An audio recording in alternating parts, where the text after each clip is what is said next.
اب سوال یہ ہے کہ وہاں پر وہ اپنا سیکنڈ تھرڈ ٹیمپل تعمیر کرنا چاہتے ہیں. ہمیں اپنا گریٹر اسرائیل قائم کرنا ہے, ہمیں اپنا تھرڈ ٹیمپل تعمیر کرنا ہے. تھرڈ ٹیمپل کیسے تعمیر ہوگا جب تک کہ قبۃ الصخرہ گرایا نہ جائے؟ وہ تو ہم نے گرانا ہی گرانا ہے, ہم نے تو یہاں پر تعمیر کرنا ہے. یہ ہے وہ بھٹی کسی بھی وقت دیکھ سکتے. یہ معاملہ صرف ان کا فلسطینیوں کا نہیں ہے, قبۃ الصخرہ کا معاملہ فلسطینیوں کا نہیں ہے, مسجد اقصیٰ کا معاملہ فلسطینیوں کا نہیں ہے, اولاً تو سارے عربوں کا ہے بلکہ سارے تمام دنیا کے مسلمانوں کا ہے. ہمارا تھرڈ سیکرڈ شرائن ہے وہ مسجد حرام, مسجد نبوی, مسجد اقصیٰ نمبر 3.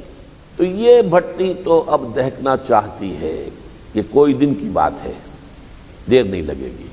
اور میں آپ سے عرض نہیں کر سکتا کہ پچھلے جب سے یہ اب شروع ہوا تقریباً 3 مہینے ہوئے مسلسل ایک ڈپریشن کی کیفیت میں رہا ہوں. میں یہ حالات 15 برس سے دیکھ رہا ہوں.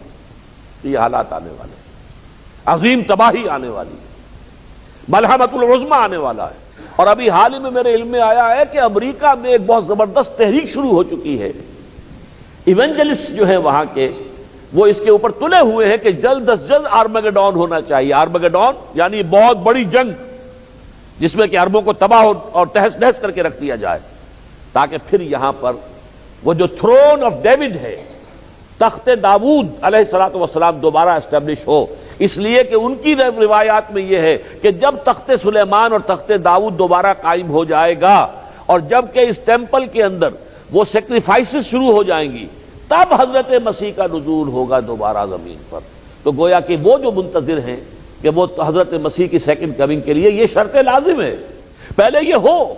زبردست تحریک ہے, اربوں ڈالر جمع کر رہے ہیں وہ پورے امریکہ سے اور وہاں بھیج رہے ہیں, اور اس قدر ان سے بڑھ کر یہودیوں سے بڑھ کر زیادہ جو ہے اس وقت جو ہے اسرائیل کی حکومت کے کچھ پناہ بنے ہوئے ہیں. تو اس کا جو بھی نتیجہ نکلنے والا ہے حدیثوں میں تو موجود ہے. اس قدر بڑی ہلاکت آئے گی, اتنے لوگ مریں گے کہ ایک پرندہ اڑتا چلا جائے گا, اسے زمین پر کوئی ایک جگہ نہیں ملے گی خالی جہاں وہ اتر سکے, لاشوں سے پٹی ہوئی ہوگی زمین, یہاں تک کہ تھک ہار کر اس کے جب یہ پر شل ہو جائیں گے, گر پڑے گا تو لاش پر گرے گا. اس لیے کہ ظاہر بات ہے کہ یہ جنگ اگر شروع ہوتی ہے تو اسرائیل تو بالکل نہیں جھجکے گا. 100 سے زیادہ ایٹم بم اس کے پاس موجود ہے, تو اس کے استعمال سے باز نہیں رہے گا. ورنہ تو اسرائیل کی حیثیت کیا ہے؟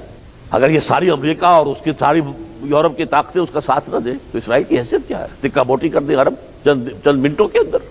پوری دنیا میں کل 13 ملین ہے, کل 13 ملین, ان میں سے 5 ملین تو بیٹھے ہوئے ہیں امریکہ کے اندر.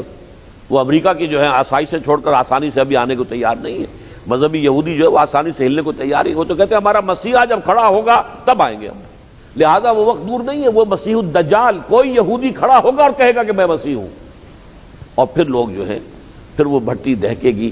اگرچہ اس کے بعد مسلمانوں کے شدید نقصان کے بعد وہ وقت بھی آنا ہے, اس کی خبر دی ہے محمد الرسول اللہ صلی اللہ علیہ وسلم نے. پھر حضرت مسیح کا نزول ہوگا, حضرت مہدی کا ظہور ہوگا, اور پھر وہ ان میں سے یہودیوں کا آخری استیصال ہو جائے گا.